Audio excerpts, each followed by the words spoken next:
Bonjour et bon retour. Plus tôt, nous avons discuté de la valeur de la documentation dans une gestion de projet efficace. Parlons maintenant de deux types de documentation courants que vous pouvez utiliser pour garder une trace des détails et tenir vos parties prenantes informées.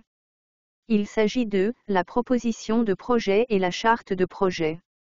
Une proposition de projet est une forme de documentation qui vient au tout début du projet. Le but de ce document est de persuader les parties prenantes qu'un projet doit démarrer. Et généralement, un haut responsable de l'organisation crée la proposition. Ainsi, vous n'aurez peut-être pas à vous soucier de la création de la proposition, mais vous devrez suivre la progression de la proposition. La proposition de projet est un excellent point de départ pour vous aider à comprendre les objectifs et l'impact souhaité. Une proposition peut être un document formel, une présentation ou même un simple email pour rallier les autres à l'idée.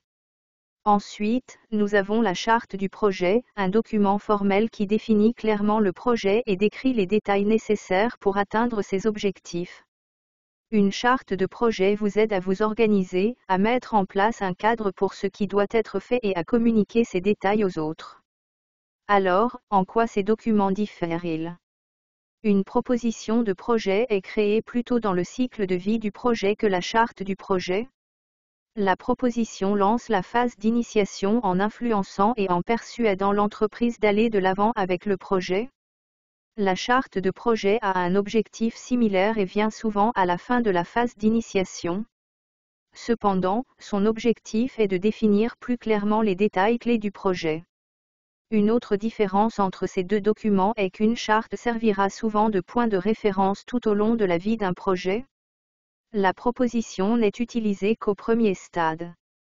Maintenant que vous connaissez la différence entre ces deux documents, examinons de plus près la charte de projet, que vous découvrirez dans ce module. La charte du projet indique clairement que les avantages du projet l'emportent sur les coûts.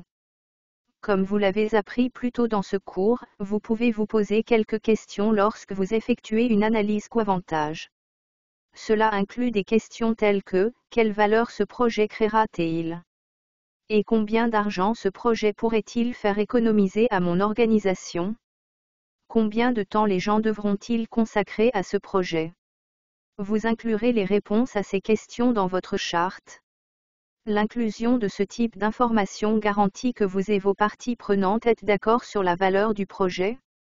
La charte permet également de s'assurer que vous et vos parties prenantes êtes d'accord sur les détails du projet. L'approbation de la charte du projet signifie que la direction est favorable, et c'est également une étape clé pour s'assurer que le projet correspond aux besoins de l'organisation. Une fois que les parties prenantes et le sponsor du projet ont examiné et approuvé la charte du projet, vous avez maintenant le pouvoir de faire avancer le projet. Les chartes de projet peuvent être formatées de plusieurs manières et peuvent contenir différentes informations selon le projet et l'organisation. Les informations contenues dans une charte peuvent également être adaptées à son public ou aux besoins de parties prenantes spécifiques. Par exemple, si vous rédigez une charte de projet pour une partie prenante qui est un responsable marketing, la charte peut inclure des informations sur l'impact du projet sur la marque de l'organisation. Ou si la partie prenante est un directeur de la technologie, la charte peut inclure des informations sur le coût des ressources d'ingénierie nécessaires pour maintenir le projet. Quel que soit le format ou le public, la création d'une charte de projet est une bonne pratique pour s'assurer que tout le monde s'accorde sur la manière d'avancer avant d'entrer dans la phase de planification. La charte de projet est un document vivant. Cela signifie qu'il peut évoluer au fur et à mesure de l'avancement du projet. En tant que chef de projet, vous réviserez et affinerez la charte tout au long du processus. Maintenant que vous en savez plus sur la valeur d'une charte de projet, il est temps d'apprendre à en créer une. Retrouvez-moi dans la prochaine vidéo pour commencer.